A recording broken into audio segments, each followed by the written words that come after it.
সুপ্রিয় দর্শক মণ্ডলী, আসসালামু আলাইকুম। আলু বাংলাদেশে অত্যন্ত গুরুত্বপূর্ণ একটি সবজি ফসল এবং এই ফসল উৎপাদনে কৃষক অনেক বেশি পরিশ্রম করে থাকেন, অনেক বেশি খরচ করে থাকেন। এই অবস্থায় যদি কৃষকের আলু গাছ নেতিয়ে পড়ে তাহলে তারা কিন্তু খুবই হতাশ এবং চিন্তাগ্রস্ত হয়ে যান।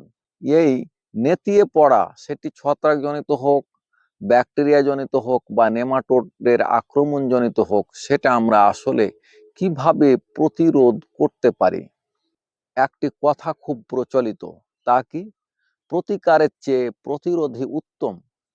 জি, ফসলের বা আলুর নেতিয়ে পড়া জনিত রোগ দমনের ক্ষেত্রে প্রতিরোধ অনেক বেশি কার্যকর। অসংখ্য উপকারী অণুজীব ছত্রাকের মধ্যে রয়েছে ট্রাইকোডার্মার বেশ ৩টি প্রজাতি, যারা রাইজোক্টোনিয়া, স্ক্লেরোসিয়াম, ভার্টিসিলিয়াম, ফিউজারিয়াম। ছত্রাকের কারণে যে উইল্টিং রোগটি হয় সেটি দমনে অনেক বেশি কার্যকর।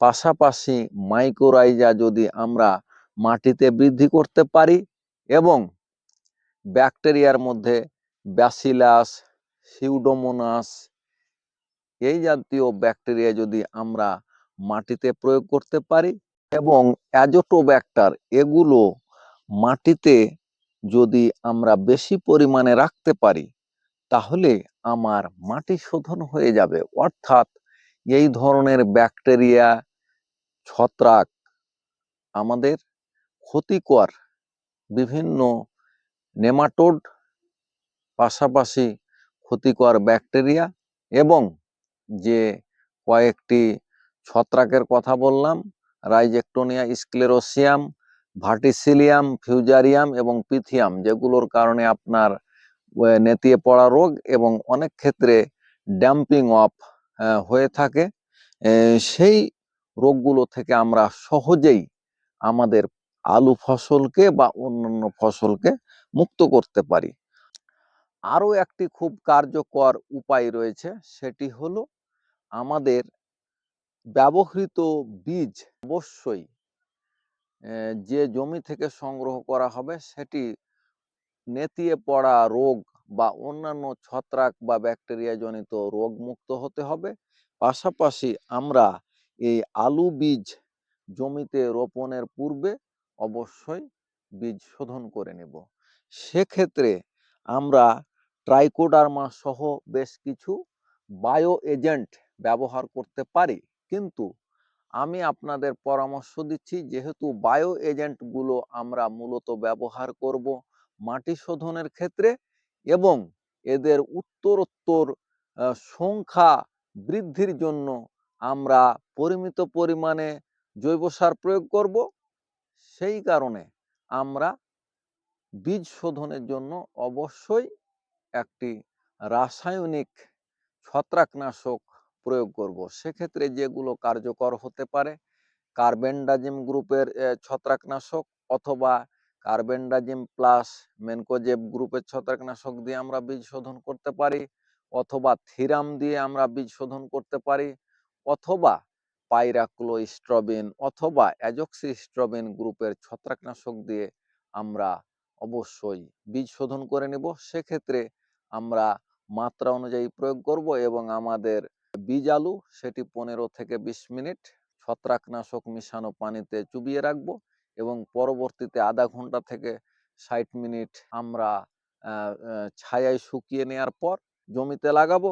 তাহলে আমরা খুব কার্যকরভাবেই এই ধরনের ছত্রাক বা ব্যাকটেরিয়া বা কৃমিজনিত যে নেতিয়ে পড়া রোগ সেটি আমরা দমন করতে পারবো।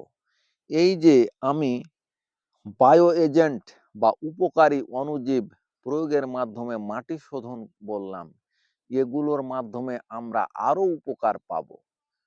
দর্শক মণ্ডলী, আমরা ইউরিয়া সার প্রয়োগ করি নাইট্রোজেনের জন্য, কিন্তু অ্যাজোটোব্যাক্টার ব্যাকটেরিয়াটি যদি আমরা মাটিতে প্রয়োগ করি তাহলে এই অ্যাজোটোব্যাক্টার বাতাসের যে নাইট্রোজেন সেটিকে আমার জমিতে মাটিতে যুক্ত করবে। পাশাপাশি আমরা মাত্রাতিরিক্ত ডিএপি বা টিএসপি সার প্রয়োগ না করে পরিমিত মাত্রায় ব্যবহার করব এবং সেই ব্যবহারকৃত ফসফেট ফার্টিলাইজারের কার্যকারিতা বৃদ্ধি অনবদ্য অবদান রাখবে ব্যাসিলাস বা সিউডোমোনাস গণের কয়েকটি প্রজাতির ব্যাকটেরিয়া, এবং সেগুলো বাজারে বিভিন্ন নামে কিনতে পাওয়া যায়। পাশাপাশি আমাদের পটাশিয়াম যদিও খুবই সহজে পানিতে দ্রবীভূত হয় এবং ফসলের শিকড় নিতে পারে মাটি থেকে, তারপরেও অনেক সময় অতিরিক্ত ব্যবহারের কারণে যে পটাশিয়াম উপাদানটি মাটিতে বন্ধন হয়ে যায়, সেগুলো পুনরায় মাটিতে সহজলভ্য হওয়ার ক্ষেত্রে এই ব্যাসিলাস ব্যাকটেরিয়ার অবদান রয়েছে।